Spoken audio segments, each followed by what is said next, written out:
మరి దేని పరిగణలో వెంకటరెడ్డి గారు మళ్ళీ వస్తానండి మీ దగ్గరికి. పెద్దిరెడ్డి రవికిరణ్ గారు, వైఎస్ జగన్మోహన్ రెడ్డి గారు మరోసారి ఈరోజు ఇచ్చిన హామీలు 99% పూర్తి చేశామనేటటువంటి అంశాన్ని 1,00,000 మంది ప్రజల సమక్షంలో మళ్ళొకసారి ఆయన అష్యూరెన్స్ ఇచ్చారు. మిగిలిన ఒక్కటేంటో మాట్లాడదాం, 99 గురించి డిస్కషన్ వద్దు. ఒకటి మిగిలింది ఏంటో చెప్పండి ప్లీజ్. మీరు అబద్ధాలు చెప్తున్నారు. ఒకటి కాదు మిగిలింది, 0.5 మిగిలింది. 99.5% అయిపోయింది, 0.5 మిగిలింది అంతే. ఆ 0.5 లోనే ఇందాక నేను చెప్పిన నవరత్నాలు ఉన్నాయి, ఇందాక మా అన్నగారు వెంకటరెడ్డి గారు చెప్పిన ఇది సిపిఐ ఓపీఎస్ అమలు చేస్తానన్నది దాంట్లోనే ఉంది. జాబ్ క్యాలెండర్ కూడా 0.5 దాంట్లోనే ఉంది. అప్పటి వరకు 2019 వరకు ఖాళీగా ఉన్నటువంటి ప్రభుత్వ ఉద్యోగాలు 2,50,000 రాగానే భర్తీ చేస్తా అన్నది కూడా ఆ 0.5 లోనే ఉంది. సో అనేకమైన ఆ 0.5 లోనే ఉన్నాయి. ఇక మిగతా అన్ని 99.5 లో ఎలా వచ్చిందో ఇదో బ్రహ్మ పదార్థం, ఇది ఏ మ్యాథమెటిక్స్ దొరకదేమో. అయితే ఒకటి ఇప్పుడు షర్మిల గారి విషయంలో ఒకటే మనకేం కనబడుతుందంటే పుట్టింటి మీద కూడా ప్రజల మీద రుద్దుతున్నట్టుంది. అంటే రవికిరణ్ గారు, షర్మిల గారిది జగన్మోహన్ రెడ్డి గారి ఫైట్ గురించి అంత ఇంపార్టెన్స్ ఇవ్వద్దు, అది కృత్రిమ వార్ అంతే. రాజకీయంగా జరుగుతున్నటువంటి కృత్రిమ వార్, దానికి ఇంపార్టెన్స్ ఇవ్వకండి ప్లీజ్. కంటిన్యూ. కరెక్ట్. సరే, దాన్ని పక్కన పెడితే అయితే ఈ హామీల విషయం అయితే నేను ఇందాక స్పష్టంగా చెప్పాను.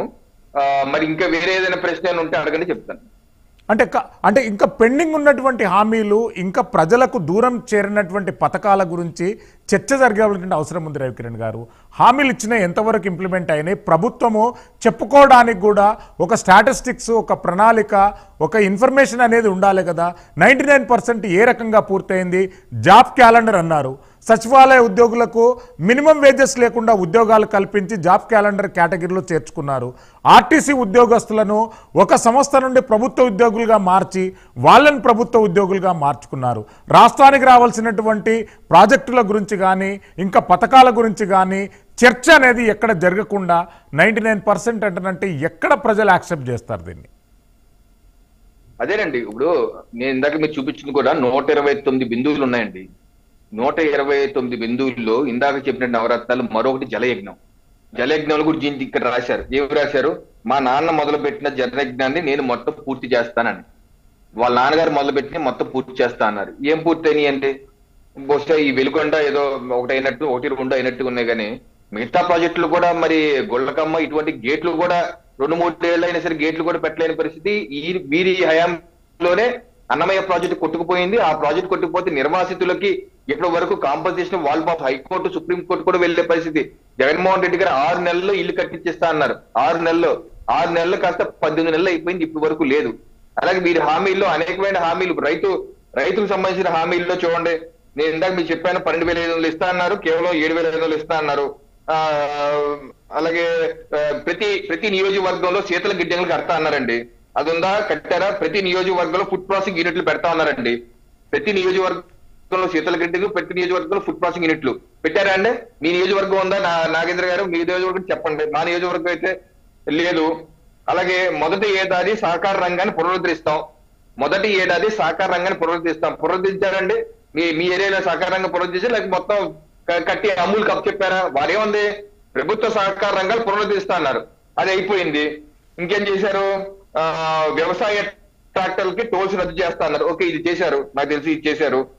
అలాగే 3,000 కోట్లతో ధర స్థిరీకరణ నిధి, 3,000 కోట్లతో ధర స్థిరీకరణ నిధి ఇచ్చేసారా అండి? 3,000 కోట్ల ధర స్థిరీకరణ ఉందా అసలు? అది ఉందా? అది మొత్తం పోయింది కదా. నేను చెప్తుంది చిన్న టాపిక్కే. వైఎస్ఆర్ రైతు భరోసాలో ఇచ్చినటువంటి 7-8లోనే 1-2 చేసి ఉంటారు, మిగతా అదన్నీ ఏమి చేయలేదు. మరి చేసామని చెప్పుకుంటున్నారు. రైతులకు ఉచితంగా బోర్లు వేస్తాం. కేంద్ర ప్రభుత్వం సోలార్ పంప్ సెట్లు ఫ్రీగా వేసే పథకం ఉంది. దాని పథకం పేరు గుర్తు రావట్లేదు. ఆ పథకంలో ఎలకెట్ చేసింది 1,00,000 పంప్ సెట్లు రాష్ట్రానికి ఇచ్చింది. ఇస్తే ఒక్కటి కూడా వేయలేదు, అది మురిగిపోయి వెనక్కి. ఈ విషయం పార్లమెంట్ లో చెప్పారు, నా దగ్గర ఆధారాలు కూడా ఉన్నాయి. ఎక్కడ వేసారా బోర్లు పోయి ఉచితంగా?